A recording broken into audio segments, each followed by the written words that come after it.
गांव में हमारा परिवार रहता था। परिवार में मैं, मेरे माता पिता, ताऊ जी, ताई जी, उनका बेटा रोहन और दादाजी।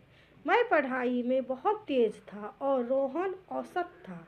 रोहन मुझसे एक क्लास आगे था, पर मैं उसका भी होमवर्क करता था। हम दोनों भाई से ज़्यादा दोस्त थे। दादाजी के गुजर जाने के बाद कुछ साल बाद मेरे पिताजी भी गुजर गए। ताऊ जी सारी खेती बाड़ी संभालते थे। 11वीं पास करने के बाद मैंने पढ़ाई छोड़ दी और रोहन BSc और एग्रीकल्चर करने के पास के शहर में चला गया।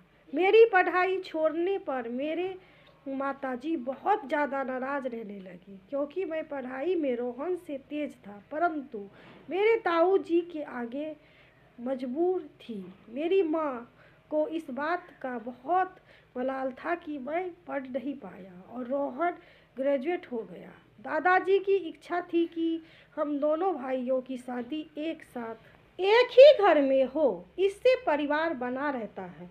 ताऊ जी ने काफ़ी प्रयास किया, पर ऐसा परिवार मिला नहीं, इसलिए दोनों की शादी अलग अलग परिवार में एक साथ कर दी। रोहन शहर से पढ़कर आया था तो और उसकी पत्नी भी पढ़ी लिखी थी, पर तेज तरार थी, इसलिए उसका मन गांव में नहीं लग रहा था। कुछ समय बाद ताऊ जी की हार्ट अटैक से मौत हो गई। अब रोहन खेत पर कम जाता और शहर के बाहर के में सारे काम करता। जब भी शहर जाता अपनी पत्नी को भी ले जाता। मैं सारा दिन खेतों में रहता और घर संभालती। फिर रोहन ने नौकरी पकड़ ली और शहर में शिफ्ट हो गया। अपने हिस्से की जमीन, आधी जमीन पर खेती मुझे दे दी। अब मैं अकेला ही सारी जमीन पर खेती भी करता और जरूरी सामान लेने शहर भी जाता। शहर जाने पर रोहन से भी मिल आता। रोहन भी कभी जाता था। एक दिन मैं शहर गया और काम में रात हो गई।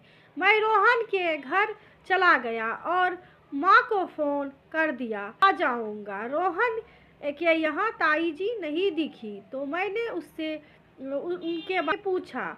वे बोला, माँ तीर्थ यात्रा पे गई है। यह बात मुझे हजम नहीं हुई।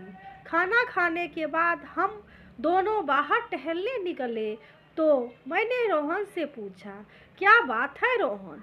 बोला, मैं अपनी पत्नी से परेशान हो गया हूँ।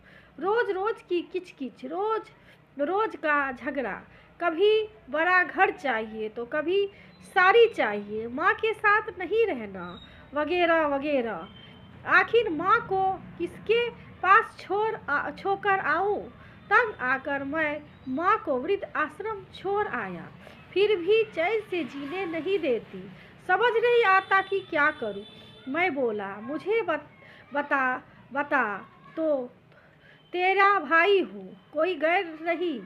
कुछ हल निकाल लेते हैं, चलो अंदर चलते हैं, कल बात करेंगे। अगले दिन जब मैं गांव के लिए निकला तो रोहन से बोला, आज शाम को वृद्ध आश्रम आ जाना, ताई जी से मिलकर आते हैं। घर आकर मैंने अपनी पत्नी और माँ से बात की। दोनों ने कहा, ताई जी को गांव ले आओ, अपनों के बीच रहेगी तो दिल लगा रहेगा। शाम को मैं अपनी पत्नी को लेकर वृद्ध आश्रम गया। रोहन इंतजार कर रहा था। मैं बोला, ताई जी हमारे साथ गांव में रहेंगी, फॉर्मेलिटी पूरी कर दो। और मैं ताई जी का सामान पैक करने लगा। रोहन ताई जी को लेकर आया और हम बाहर आकर बस में बैठ गए। रोहन भी हमारे साथ चल दिया।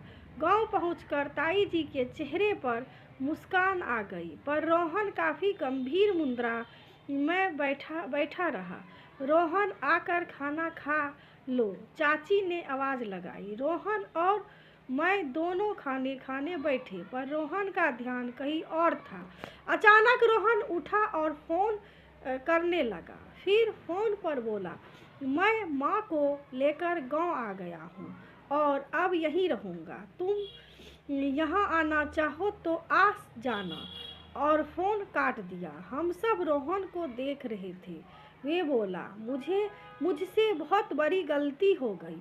मैंने अपनों को छोड़कर गैरों पर भरोसा किया। माँ जी, चाची जी, मुझे माफ़ कर दो। अब हम सब साथी रहेंगे। अगले दिन मैं फिर काम से शहर गया और शाम को भाभी को लेकर वापस आया। भाभी की आंखों में पछतावे के आंसू थे। बेटा पत्नी के दबाव में आकर माँ बाप को अलग कर देता है और भूल जाता है कि एक दिन ये दोनों भी माँ बाप बनेंगे और बूढ़े भी होंगे।